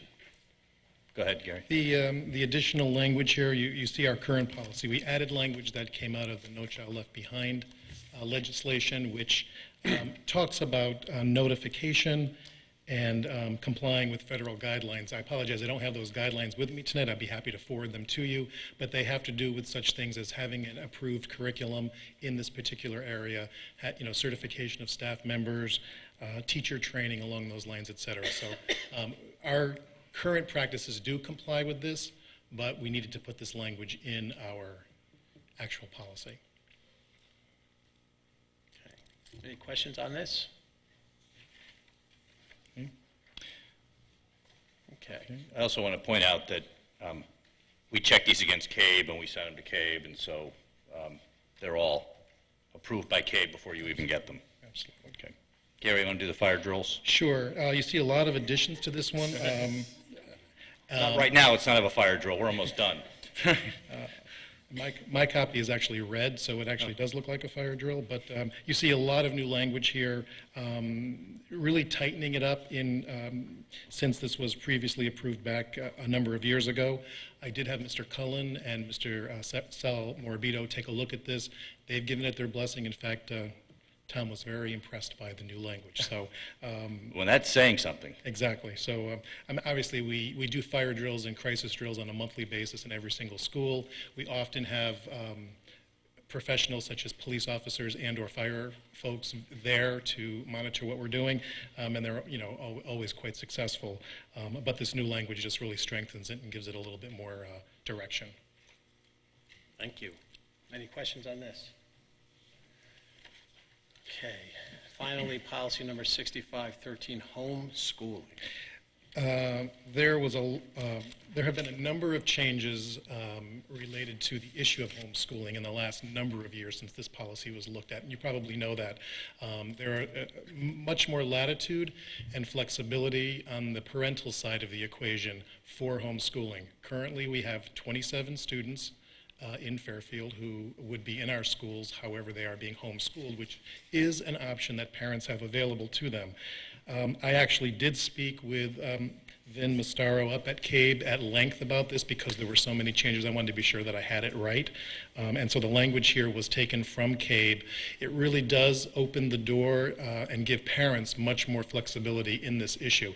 Years ago, and all of these go through my office, years ago, parents were required to do a number of things that we would be checking up on. Now, actually, those are options, and so you see some of those changes represented here. Most of the time, I meet with parents that want to homeschool, and we have a great conversation about that, and sometimes they opt to do that, and sometimes not. But really, we don't have the authority, if you will, to require them to come forward, to bring any kind of portfolio forward, but we do encourage that, and many of them do that.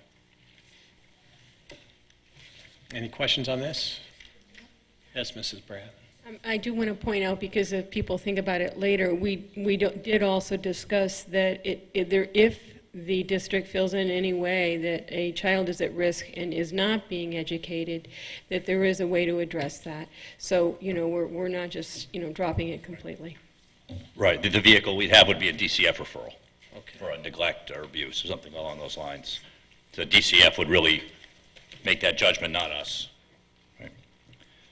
Thank you. Okay, I think that completes Gary's turn at the podium.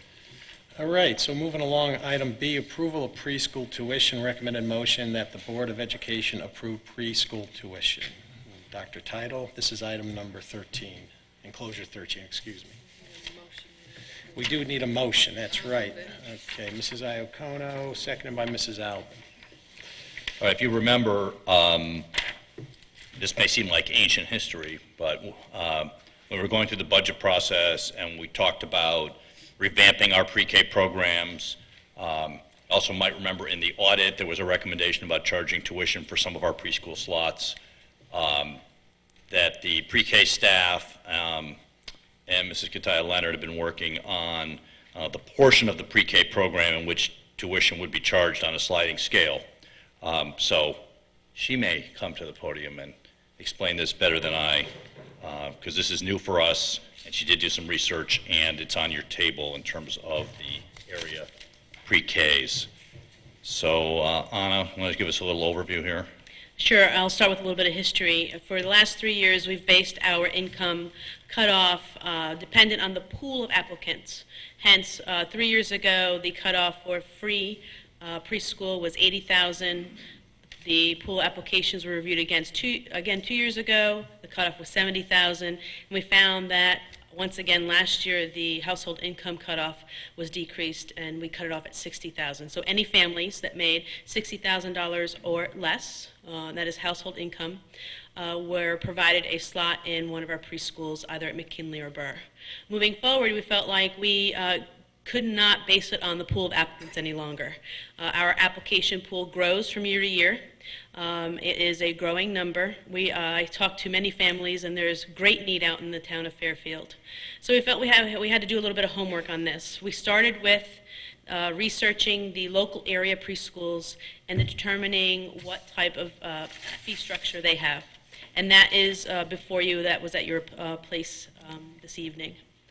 Then we did a little bit of homework and dug into the 2009 census information and took a look at what are the average household incomes in Fairfield. And based on 2009 data, as was provided for you in your packet, we decided to go and target the bottom 20-ish, 21.4%, if you will, of families in Fairfield, and determined a $49,999 household income cutoff to provide free preschool. And primarily those slots will be available at Burr, but some also will be available at ECC. Moving up, we thought that we would offer the next tier of families who are earning $50,000 to $74,999, a reduced rate of $1,750, and any families that make more than $75,000, we would charge them a full tuition of $3,500. And this is per year? Per year. Okay, and just to describe the program for which this would be charged, that would be how many days a week and approximately how many hours a day? At Burr, the free program is a 5-day program for 3 hours, a little bit less than 3 hours, 2 hours and 45 minutes each session, morning and afternoon. Transportation is provided to Burr Elementary. At ECC, it is a 4-day program. It varies. Morning students do not attend on Fridays, and afternoon students do not attend on Wednesdays. It's also a 2-hour and 45-minute program. It's 4 days a week. And for ECC, the district will not be providing transportation. And both sites will serve 3- and 4-year-olds.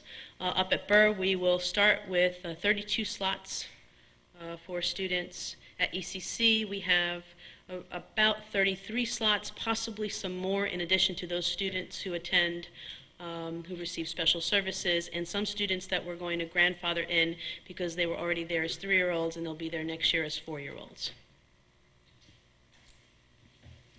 Thank you. Any questions on this? Is that your hand, Mrs. Zahn? Mrs. Zahn. Thank you. Do you have a breakdown of currently how it's broken up?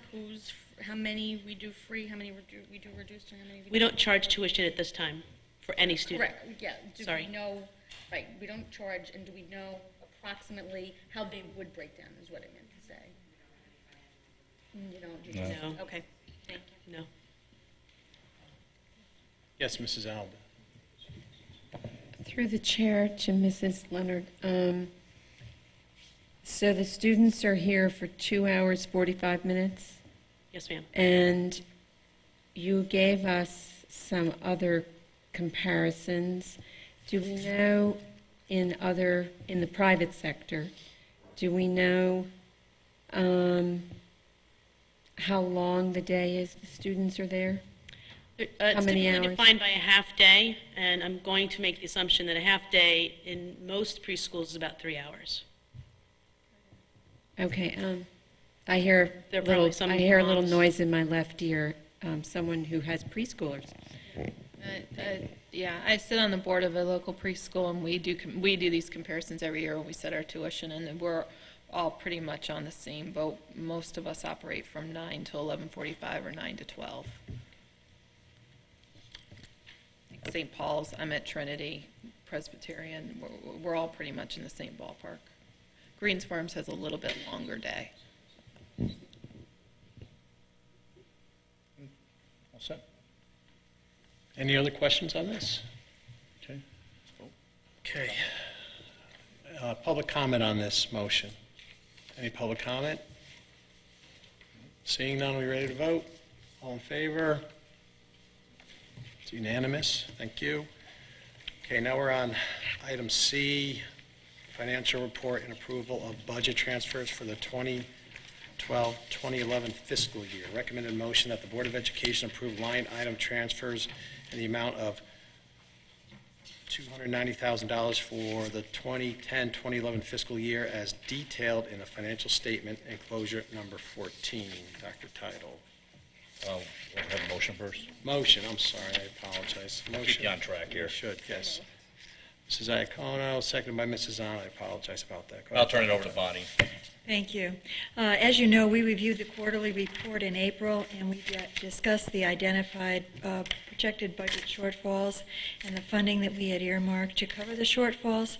At that time, I indicated we would be presenting a request for transfer approval by the board, as is our practice. We've been doing this for many years, and we would initiate this by doing it at tonight's meeting. At this time, the total amount of the budget areas requiring budget transfers are estimated to be about $575,000. This is less than half of 1% of our operating budget and is the lowest amount we have requested in many years. The spreadsheet on the attachment reflects the areas of shortfall. There are only really 2 this year, and accounts we are realizing savings in. The page includes a notes section. This is something new. We haven't normally done that, but we've done the quarterly statement, and our financial report's slightly different, so we changed our format for the spreadsheet that we usually provide to you. And it describes the budget areas that we've identified, both as shortfalls and with potential balances. We don't request the total amount that we are estimating we are going to need by year end at this time, because there still may be many adjustments as we end up closing the year. As you know, our fiscal year closes on June 30th.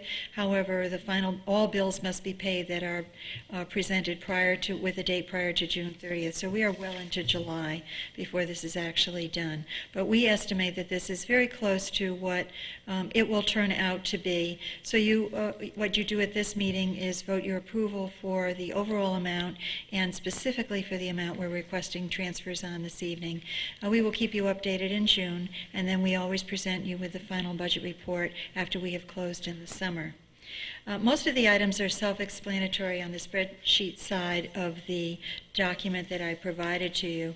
As I said, the 2 areas that we are going to be seeing some shortfalls in are maintenance, specifically in custodial overtime and unbudgeted maintenance projects. And part of that is the amounts that we've had to pay for snow removal this year.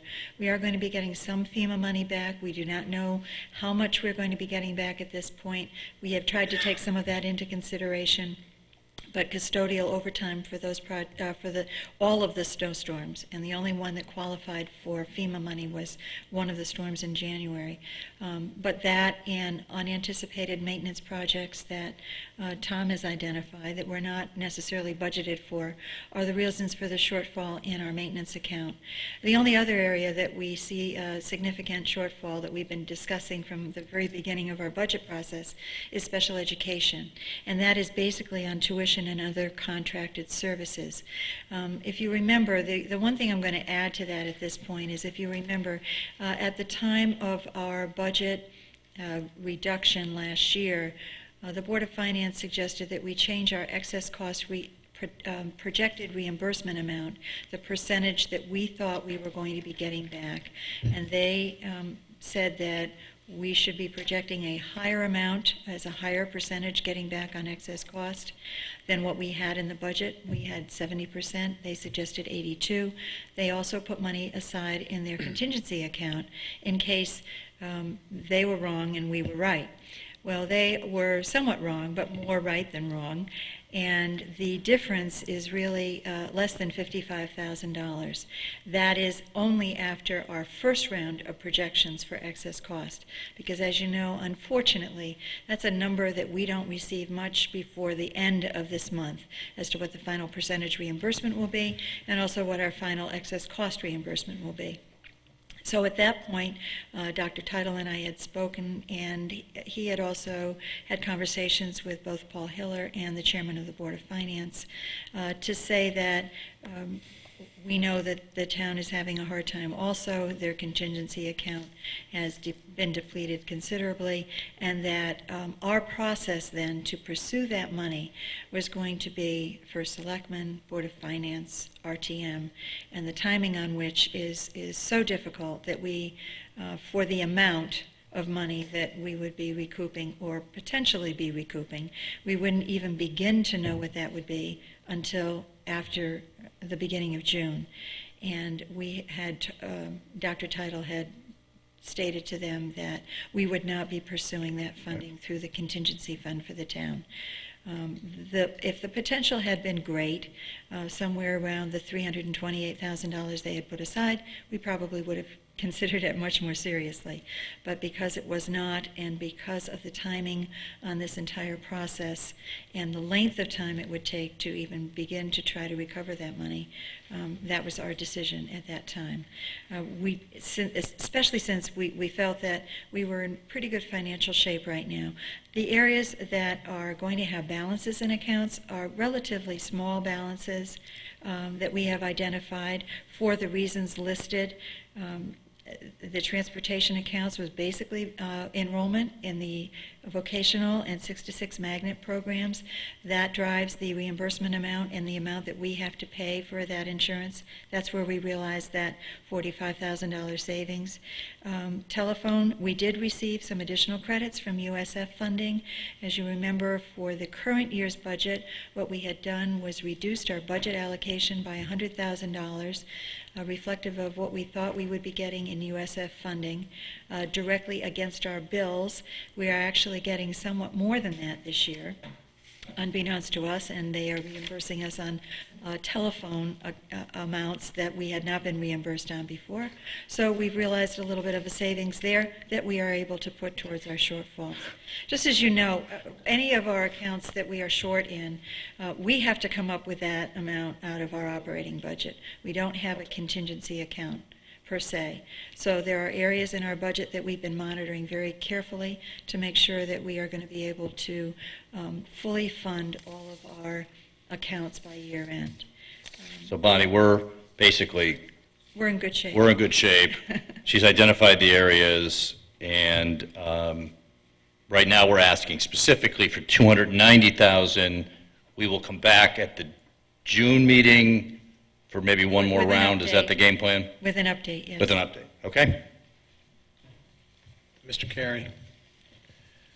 So if I read this correctly, at least where we are right now, we, after the $290,000 in transfers, we'll have a $285,000 balance, overage? That's what we'll need to transfer right now based on our estimates. That would be round two. Does this indicate that we're going to have an additional $285,000 left at the end of the year that we'll be able to give back to the town, or? No, it does not. We've identified that we are going to need $575,000. We are only asking for transfers totaling $290 at this point in time. I could have asked for more, I could have asked for less, but right now it's about 50% of what I know we are going to need. We will need that $575,000. Okay.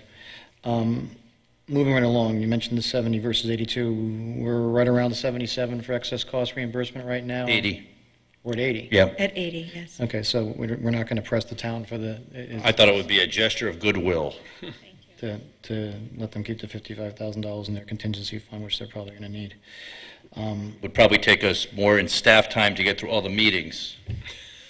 Moving right along to number 3, maintenance, $220,000 shortfall. Is that shortfall the result of any projects that this board or other boards have denied Mr. Cullen, and therefore we had a problem?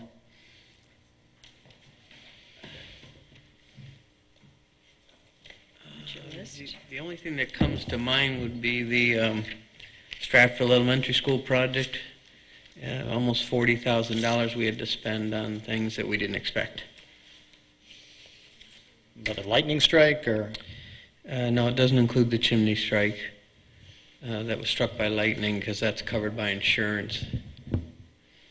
What I'm scraping for here is if we have denied you something that you reasonably request, and this has created this shortfall. Yeah, we did request seed money for the Stratfield Elementary School project in last year's budget, $100,000. This board cut it to $50,000, and the selectmen cut it out. Okay. We've spent $39,035.97 at Stratfield. Sure. Tom, seed money may be the wrong word. Yeah, agency. You might remember, because this was in my original capital improvement project request, that there are, when we do a project, there are often costs above and beyond the project cost, Fairfield Woods, Stratfield, that even with everyone with the best of intentions, the project won't pay for it, and we get handed the bill. Right. All right? And we've tried to put that in the budget. And, last year Tom put it in the budget. This year we tried to put it in capital. It's not in capital. It's another reason why, going forward, I'm not going to ask that there be any cuts to the maintenance budget, because this kind of stuff happens, and then we have to cover it somewhere else, so who are we fooling? So that's probably the best example. Yeah, and that's the question. And so if you, upon thinking about this, and if you come up, and that would be a good example, if you could maybe spell that out for us a little more. Yep. And send it to us in a subsequent time. Right. What- Actually, we have we can send a document to you, to everybody, about the 220,000 and what led to that, and that would include all of the documentation, I think, that you would need to. What I'd be very curious to know is if as a result of our decisions or other boards' decisions in this town, the administration had told us that we needed to do something, we didn't do it, and now we've created this shortfall. That would be.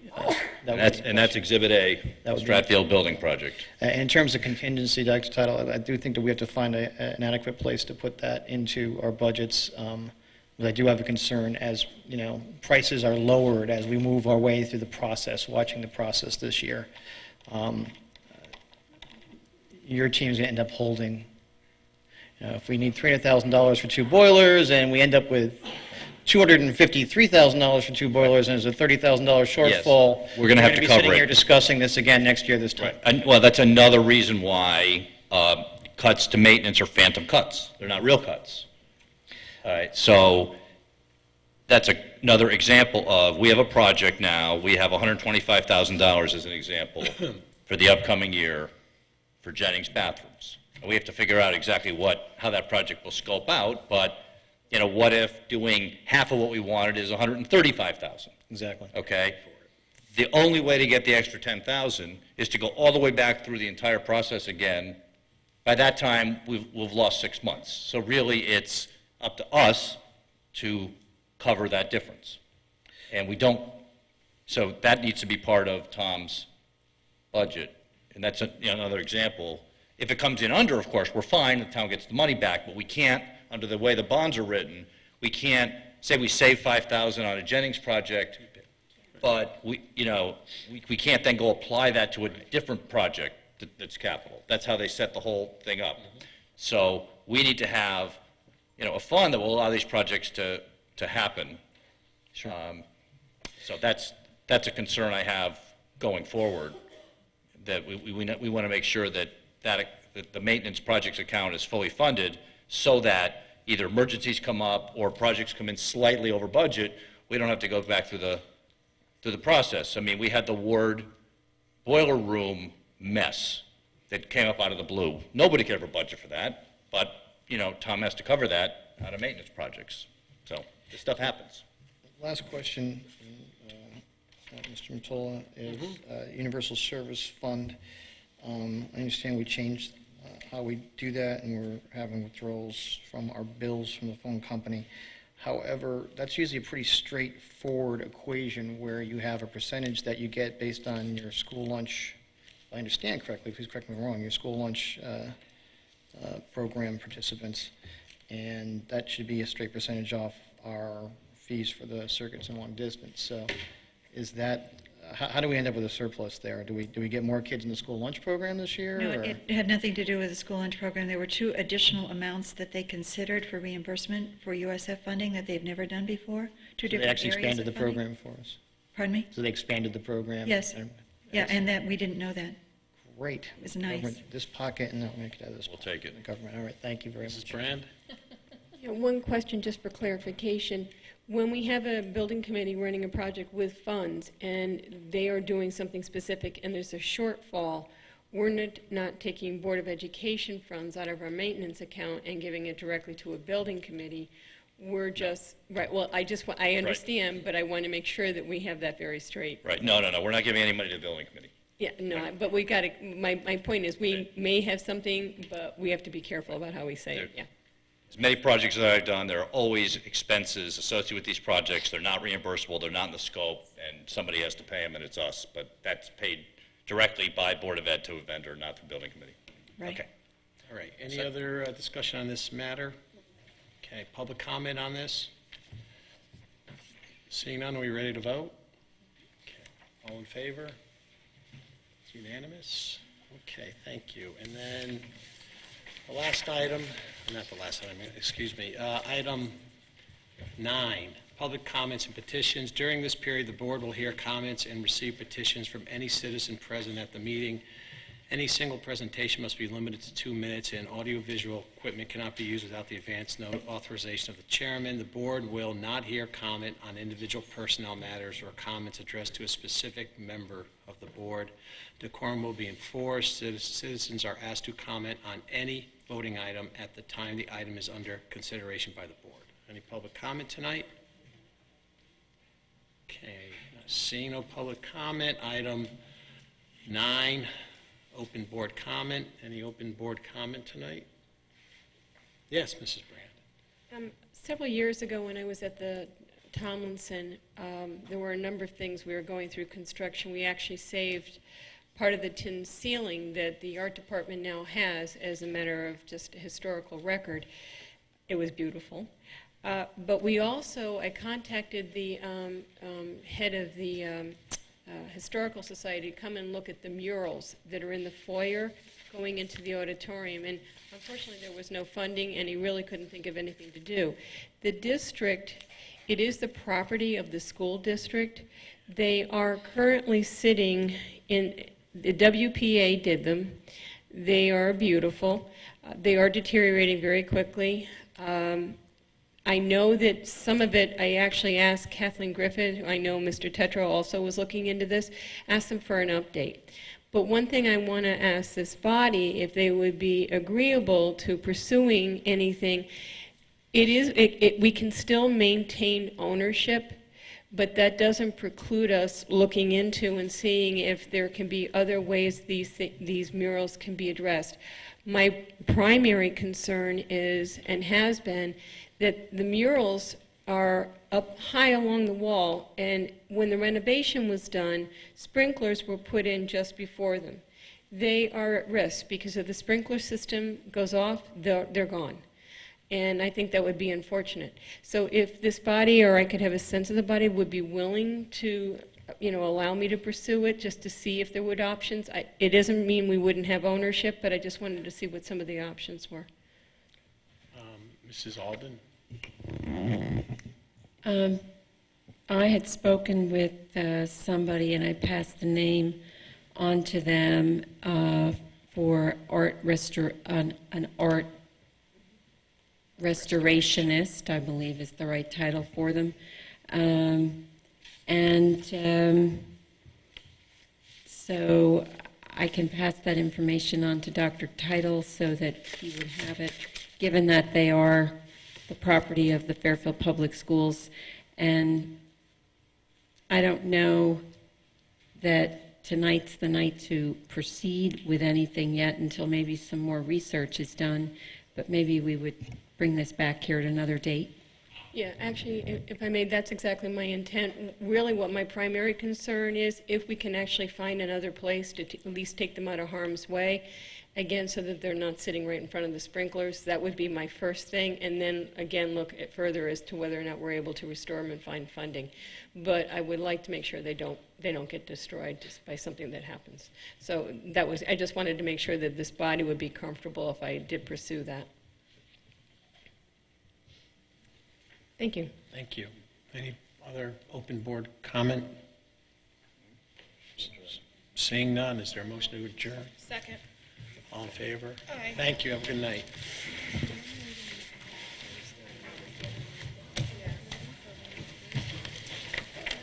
So long.